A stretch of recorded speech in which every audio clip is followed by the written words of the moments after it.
A nullification of the act is the rightful remedy.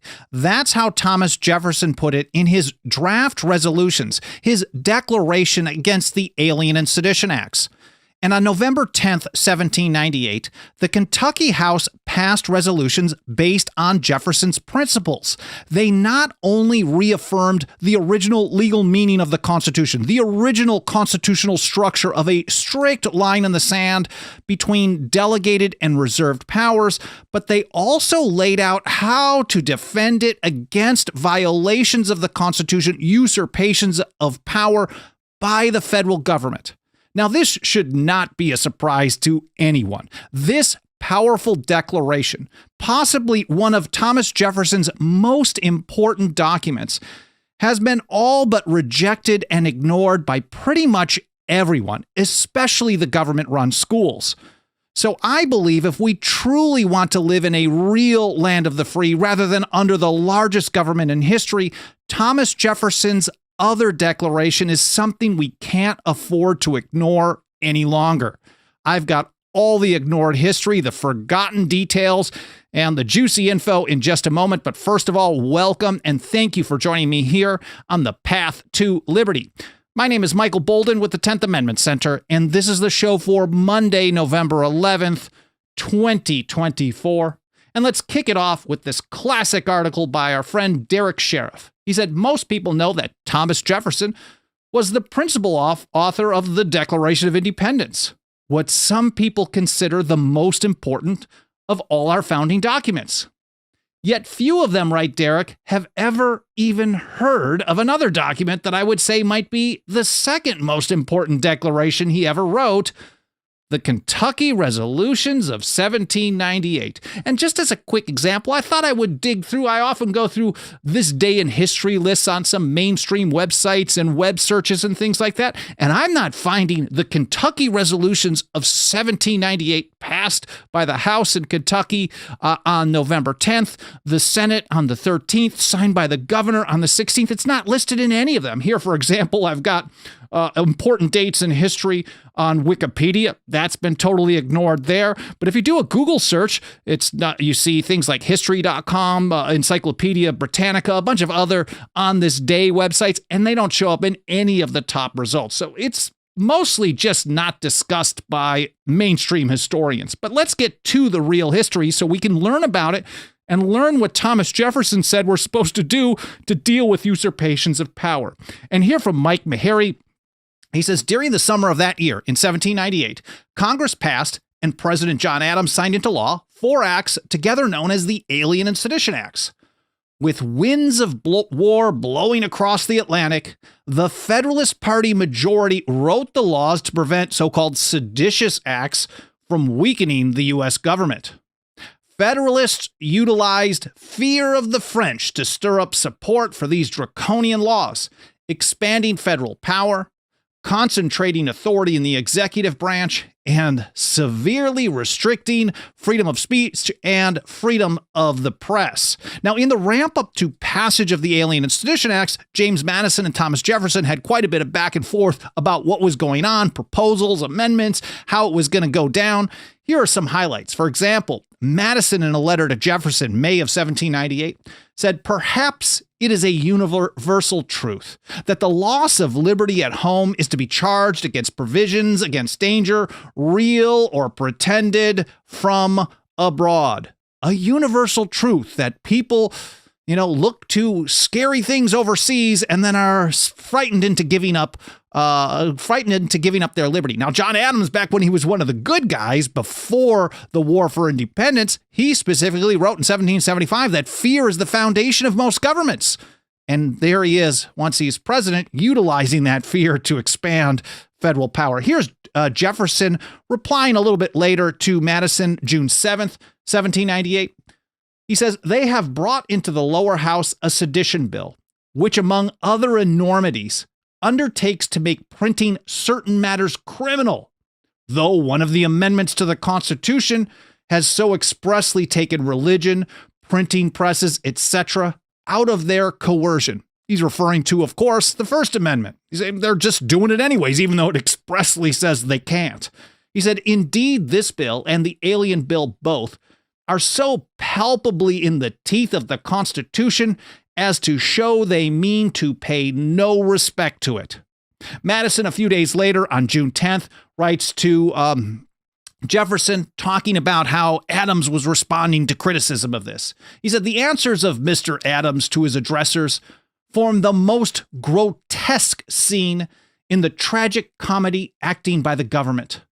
They present not only the grossest contradictions to the maxims, measures, and language of his predecessor, President Washington, and the real principles and interests of his constituents, but to himself.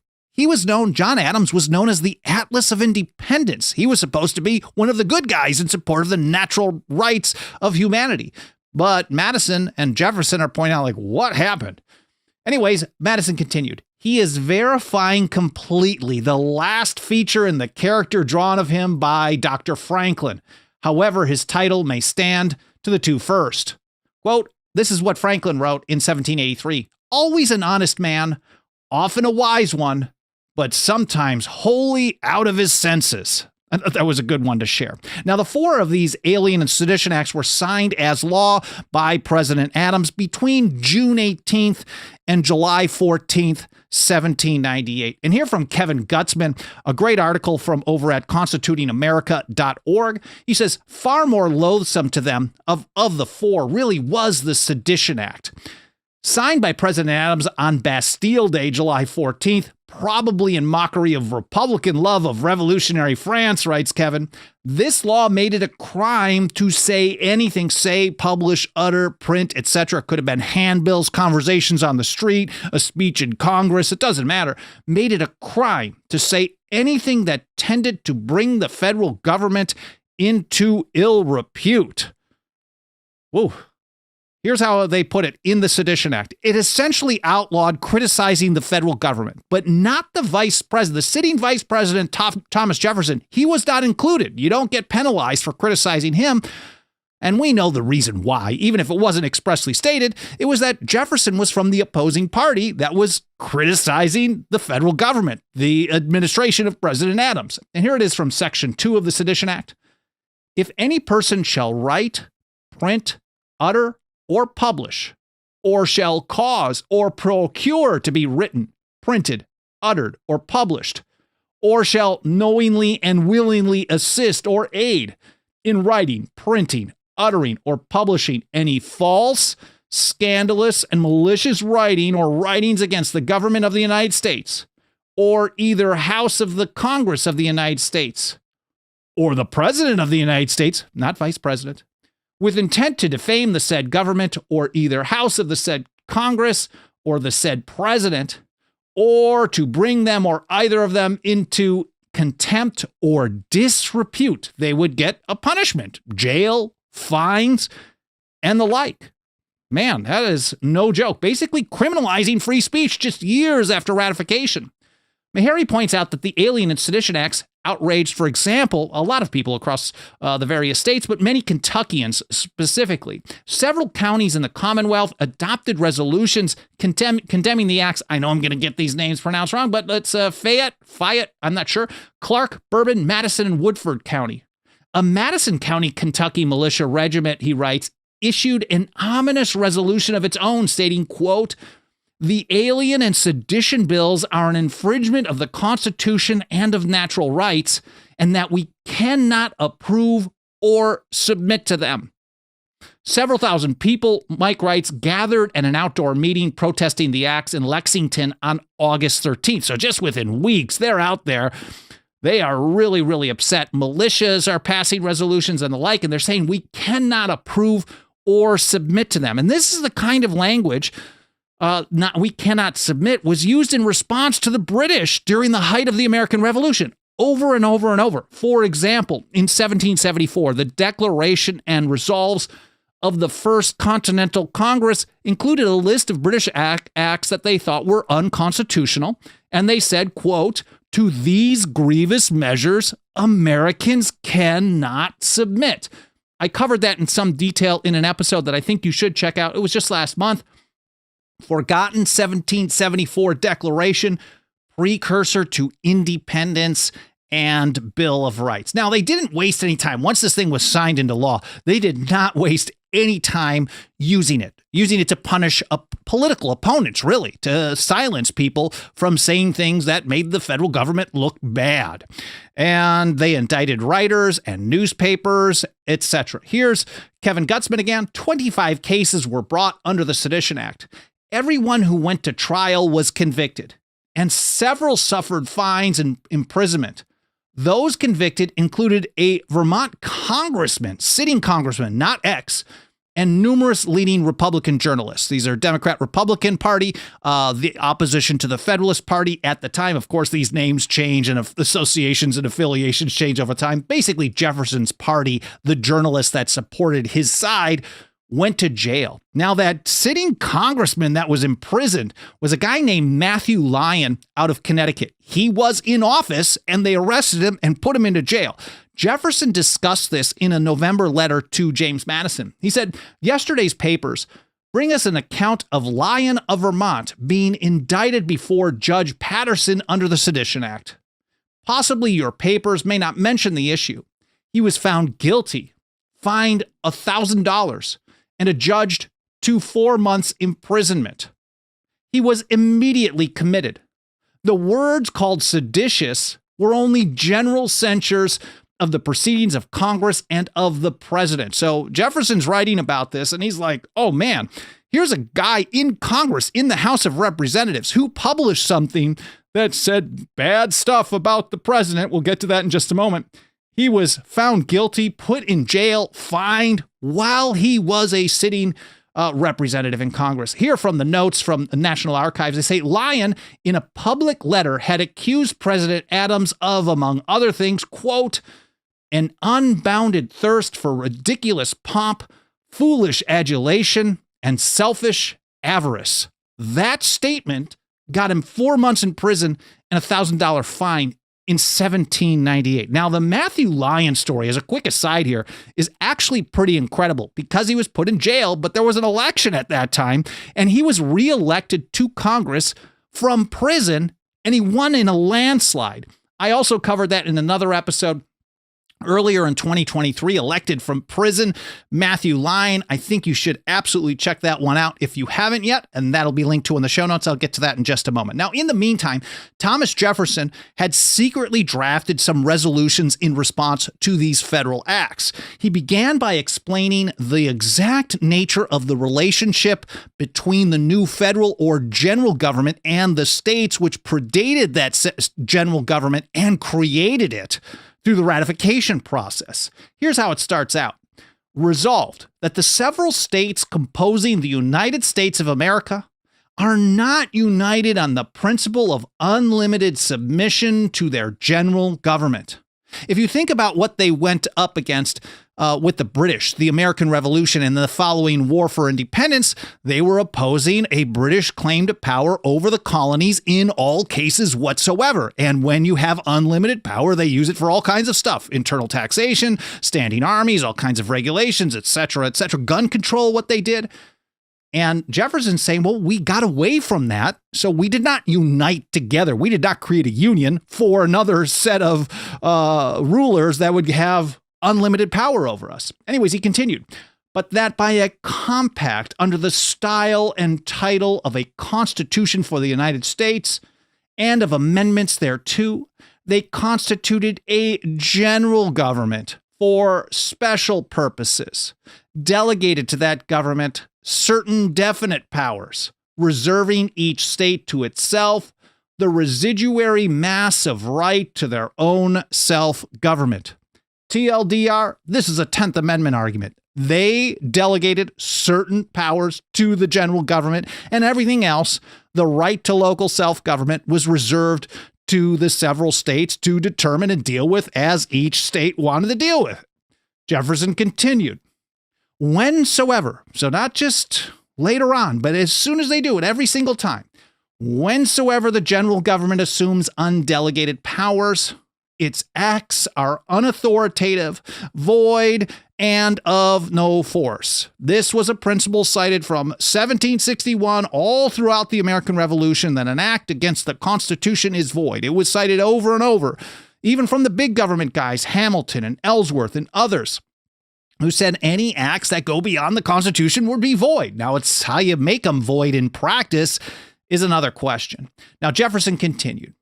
The government created by this compact was not made the exclusive or final judge of the extent of the powers delegated to itself. We, the people of the several states, decided to pass this, ratify this proposed constitution from 1787 through 1788. It went into effect in 89, and they're the ones who created it. If the servant, the agent, gets to decide how much power that the people in charge gave to it, then it's no longer an agent. It's the one in charge. It's a ruler. It has unlimited power. And that's the argument that Jefferson makes here.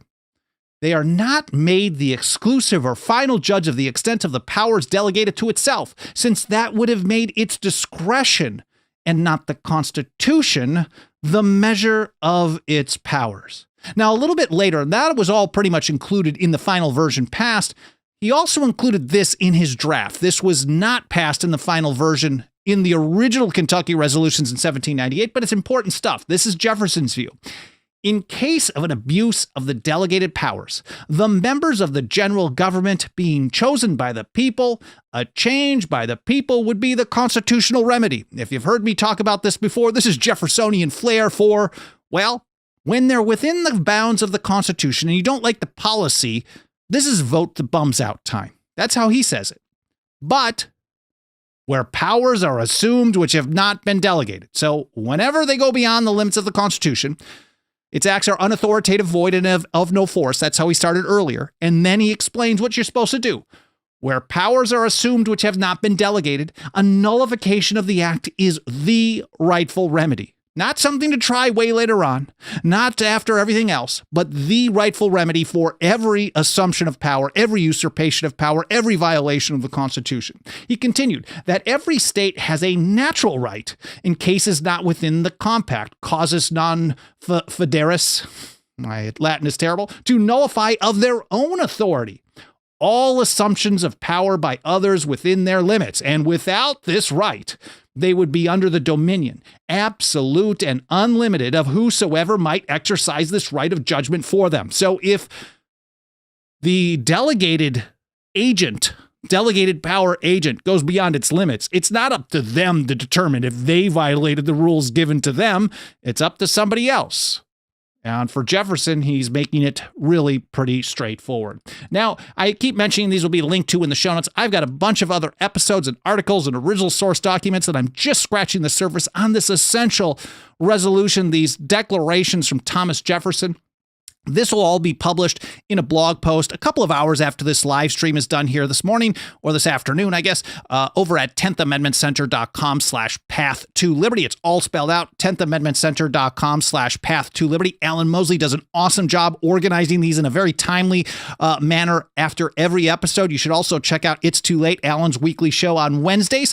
And I'm very grateful for all the awesome work that he does. So he includes a show links section on each blog post, plus a section with all the various platforms we're on. Of course, we live stream on the mainstream ones, YouTube and X and Facebook and LinkedIn and Twitch, etc. Plus, we also live stream at rumble.com and odyssey.com. We archive the video at as many platforms as we can. Audio only podcast edition all over the place. Again, 10thamendmentcenter.com/path-to-liberty is where all that essential stuff is. Now, let's get back to this. We're talking about Jefferson's draft, which was really sometime before October 4th of 1798 of these resolutions against the hated Alien and Sedition Acts. Now, back to Mike Meharry, he points out that Jefferson then sent former Virginia ratifying convention delegate Wilson Carey Nicholas. I wasn't 100% sure he was in the ratification debates, but maybe I'm learning something new there. A draft of the resolution, likely hoping the state legislature could get them introduced in Virginia. In October of 1798, Wilson indicated that State Representative John Breckinridge was willing to introduce the resolutions in Kentucky instead, really. Now, here's a letter from Nicholas to Jefferson, October 4, 1798. He says, I have taken the liberty to put into the hands of Mr. John Breckinridge a copy of the resolutions that you sent to me. We don't know when Jefferson sent them to this. That's why his draft is always listed as sometime before October 4, 1798, because we know Nicholas had him at that point and is already writing back. He says he is confident that the legislature of Kentucky, of which he is a member, will adopt them. Breckinridge, he was very anxious to pay his respects to you, but we both thought it was best that he should not see you, as we believed if he did, the resolutions would be attributed to you. Now, Jefferson was a sitting vice president. He was also a target, in essence, of the Sedition Act of July 14, 1798, because he was excluded. You could bring Jefferson into disrepute and not get punished. So his opposing side was really what they were going after. And there are some areas where you can see that Jefferson, and back and forth, even in 1799, he specifically says, oh, I don't trust anyone in the mail service to not be reading this, so I'm not sending super sensitive information anymore. But this conversation from Nicholas to Jefferson, and here's Jefferson back to Nicholas saying, I entirely approve of the confidence you have reposed in Mr. Breckinridge, as he possesses mine entirely. I had imagined it better those resolutions should have originated with North Carolina. I don't know why, but strategically, Jefferson thought it would be better to start in North Carolina. But, he says, perhaps the late change in their representation. They had an election there, and a lot of his team really did not win re-election, so the Federalists were kind of taking over the legislature. He says, perhaps the late changes in their representation may indicate some doubt whether they would have passed. In that case, it is better they should come from Kentucky. Now back to Mike Meharry's article. He points out that on November 7th, 1798, Governor James, and I'm pronouncing this wrong, I'm sure, Governor James Garrard or Gerard. If you know, let me know in the comments. I love learning how to do this, especially from people who live in the area and they know this stuff better than me. I get a lot of great feedback and have learned how to pronounce things over the years. Governor James Gerrard, I'll go with, addressed the Kentucky State Legislature, noting the vehement opposition to the Alien and Sedition Acts. Remember, in August, there were already a bunch of resolutions being passed. The local county militia was passing a resolution saying we can't submit. Thousands of people came out August 13th to protest. And so he said Kentucky was, quote, if not in a state of insurrection, yet utterly disaffected to the federal government. He urged the legislature, Mike writes, to reaffirm its support of the Constitution while entering your protest against all unconstitutional laws and impolitic proceedings. Now, Mike continues, and he points out that that very same day, Breckinridge, just like he promised, he announced to the House of Representatives in Kentucky that he intended to submit resolutions addressing the governor's message. The following day, he followed through and he introduced an amended version of Jefferson's draft. He actually made it a little bit milder, not too much. Most notably, Mike points out, Breckinridge omitted the word nullification, that section where he says a nullification is the rightful remedy, from the final version considered by the Kentucky legislature, seeking to moderate the tone of the resolution. But Mike says removal of the nullification reference apparently didn't bother Jefferson. He had no problem with it all. He never complained about it. He was happy with the resolution, and in fact, did little to change the fundamental thrust of the resolution by declaring the Alien and Sedition Acts unconstitutional and, quote, void and of no force. The Kentucky legislature voted on a nullification resolution, even with the actual word omitted. Now, the final text of the resolution passed November 10th, 1798, used phrases like utterly or altogether void and of no force at least 5 different times. So over and over and over, they keep pointing to it. Now, Jefferson based, and almost all of this comes from his original draft as well, he based his entire argument on the 10th Amendment. Now, there's a couple of long pieces here, but I think it's really essential stuff because he's describing the entire structure of the Constitution and saying, well, if you haven't been delegated this power in the first place, and then we also added another amendment to reaffirm that, you can't do it. And when you do, it's our duty to do something about it. Anyways, here, resolution number 2, it being true as a general principle and one of the amendments to the Constitution having also declared that the powers not delegated to the United States by the Constitution nor prohibited by it to the states are reserved to the states respectively or to the people. That's Jefferson quoting and citing the 10th Amendment. We know back in 1791 in his arguments against the constitutionality of Alexander Hamilton's National Bank Bill, he said the 10th Amendment was the foundation of the entire Constitution. It's the entire structure of the whole thing. Anyways, Jefferson continued, therefore, also, the same act of Congress passed on the 14th day of July, 1798, that is, the Sedition Act, and another act passed by them on the 27th of June, an act to punish frauds committed on the Bank of the United States, and all other their acts which assume to create, define, or punish crimes other than those enumerated in the Constitution. There are only a very limited number of things that the federal government can, there's only certain things enumerated, 5 small categories of criminal acts that can be federal crimes.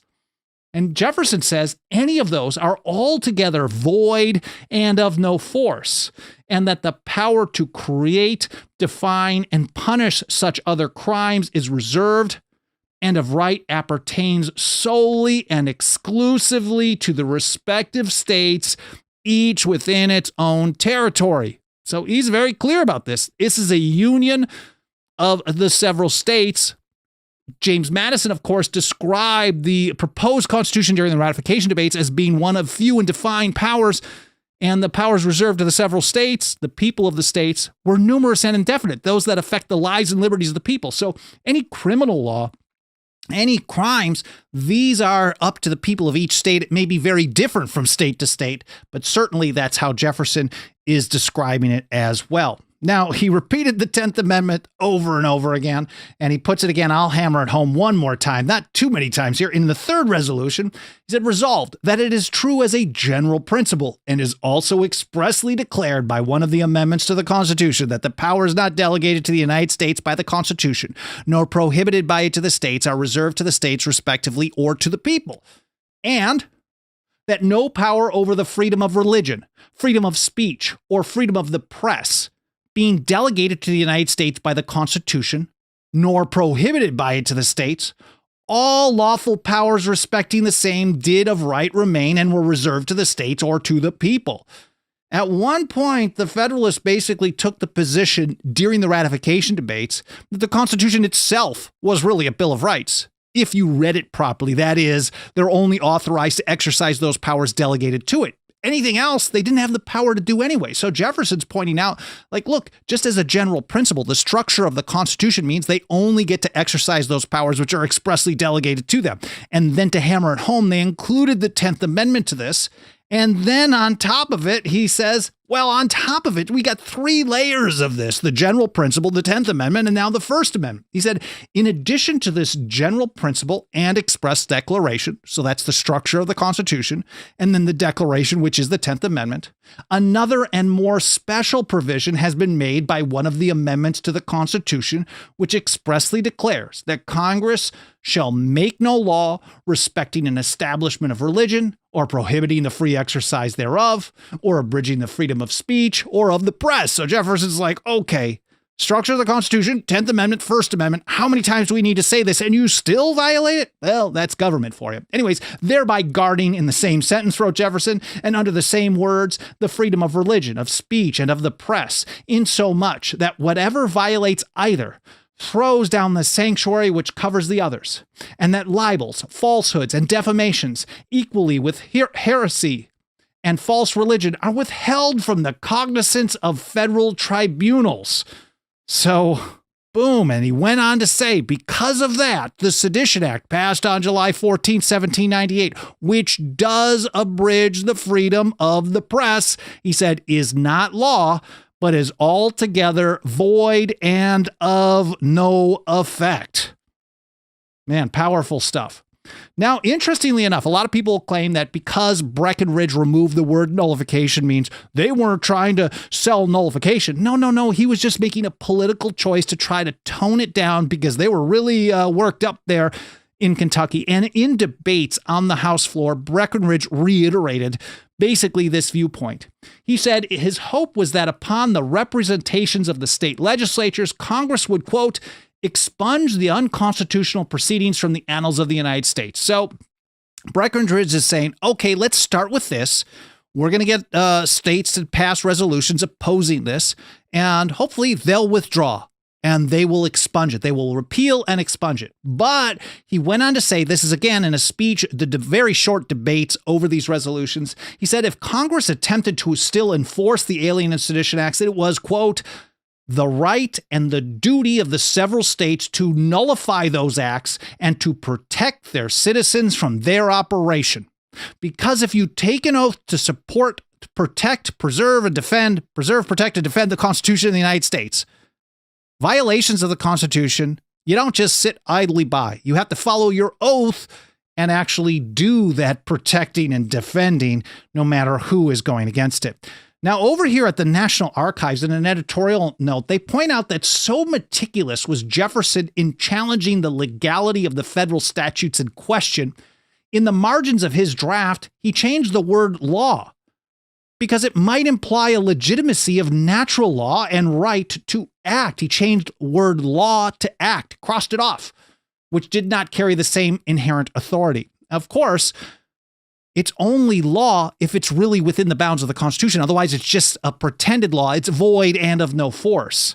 And they continue with this. Similarity to the mannered and repetitious statements of the Declaration of Independence, their function was as a quasi-legal document, these Kentucky resolutions. So they noted that there was a similarity in Jefferson's approach to the Revolution and the other declaration he's much more famous for, the Declaration of Independence. Now, last year, in commemoration of passage of the Kentucky resolutions, I did another episode. I've done many episodes discussing this in various approaches, but I did one highlighting 5 core Jeffersonian principles about the nature of the Constitution, which were rooted in the principles of the American Revolution. You can see this all through the document. I'm not going to cover that really in any detail here, other than just pointing out that this other episode will be linked to in the show notes, and I do encourage you to check that out as well. Now, he went down to kind of near the end of the resolutions. He closed them down with a warning about precedent. In essence, as soon as they do something, they're going to keep doing more and more and more and more of the same. This was widely understood during the American Revolution. It should have been understood after that, but certainly some people flipped to the other side once they got in power. But here's how Jefferson put it. To take from the states all the powers of self-government and transfer them to a general and consolidated government without regard to the special delegations and reservations solemnly agreed to in that compact is not for the peace, happiness, or prosperity of these states. And he said, if the acts before specified should stand, these conclusions would flow from them. So if we allow these acts, these usurpations of power to continue without being stopped, this is what we're going to end up with. The general government may place any act they think proper on the list of crimes and punish it themselves, whether enumerated or not enumerated by the Constitution. And that is exactly what we live under today. Basically, anything and everything is a federal issue. So many people begged for it. And that's totally opposite of how the system is supposed to be. Jefferson predicted if you allow them to basically take a step beyond this limit of power, they're going to eventually just keep going and going and going. And he wrapped it up with this, basically saying the resolution said, we call on the governor to send this out to other states and try to get some concurrence on this. That they will concur with this Commonwealth in considering the said acts as so palpably against the Constitution as to amount to an undisguised declaration that the compact is not meant to be the measure of the powers of the general government, but that it will proceed in the exercise over these states of all powers whatsoever.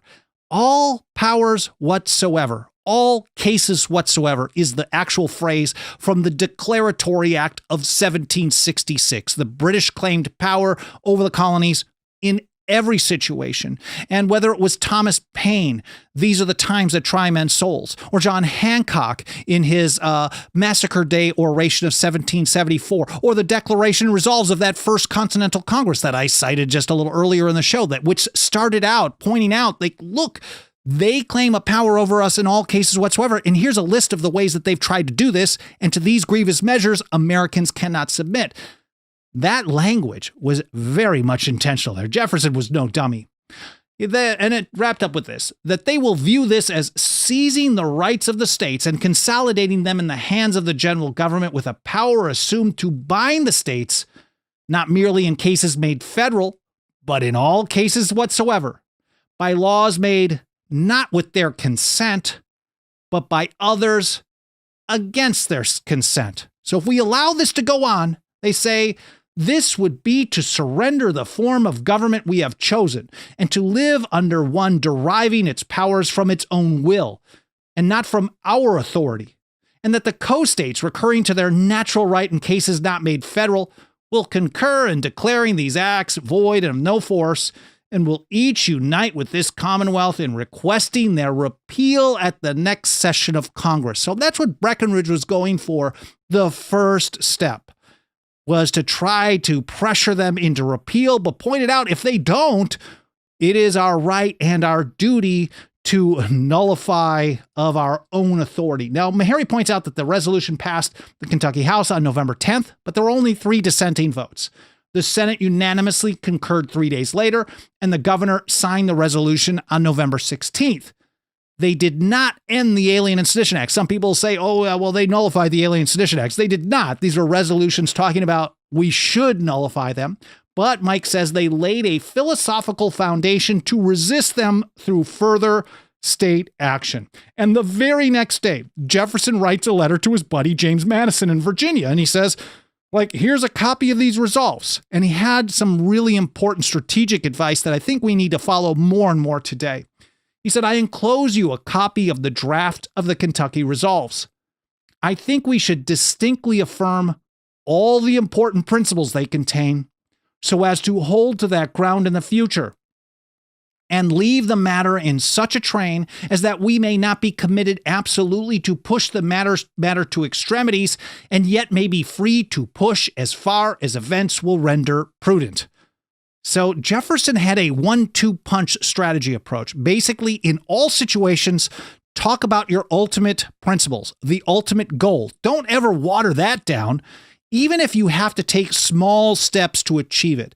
So many people today are willing to throw all the principles out the door. It's like, oh, well, this is less evil than the other evil we could have had, but then they ignore the ultimate goal of where you want to be. So you can point out, we're really not on board with all of this. This is just a small step in the right direction. Of course, Jefferson had a very similar approach mentality as far as strategy in a letter to the Reverend Charles Clay back in 1790, where he said, the ground of liberty is to be gained by inches. We must be contented to secure what we can get from time to time and eternally press forward for what is yet to get. Now, the very next year, after some replies from other states that weren't on board and some back and forth by Jefferson and Nicholas and others, the Kentucky legislature, now no one knows for sure if this was drafted by Jefferson, but he certainly gave an outline of what he wanted them to pass.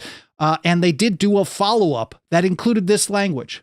The several states who form that instrument, being sovereign and independent, have the unquestionable right to judge of its infraction, talking about the Constitution, and that a nullification by those sovereignties of all unauthorized acts done under color of that instrument is the rightful remedy. So the exact same language from Jefferson was included, well, not the exact same text, but the same principle and the term nullification as the rightful remedy was included in a follow-up resolution passed by Kentucky in late 1799. I believe it was December 3rd. That'll be linked to in the show notes so you can read it in full. But if you think about it, from the foundational structure of the Constitution to how the Constitution needs to be defended when the government doesn't follow the rules, for us is 24/7, 365, plus even some strategic advice on how to get from here to there, because it's not going to happen in one fell swoop. Thomas Jefferson's Kentucky resolutions of 1798 are one of the most important documents he ever wrote, which is probably why we never hear about them in the government-run schools. And if we do, it's generally not in a very positive light. And that's why we work so hard every single day here at the 10th Amendment Center to reach and teach more and more people about these essential foundational principles from Jefferson, the other founders, the old revolutionaries, and even further back. And nothing helps us get the job done on this work more than the financial faith and support of our members. If you got a couple of bucks of that quickly devaluing dirty government fiat, please consider throwing it our way over at 10thamendmentcenter.com/members. Our membership program starts out at just $2 a month. We also have annual, 5-year, and lifetime options, or you can do a one-time donation over at 10thamendmentcenter.com/donate. I'd be very grateful to any consideration you can give to joining us as a member or supporting us financially today. Thank you so much. And if you can't do that or you're not ready to do that yet, there's a bunch of free and easy peasy ways you can help us spread the word.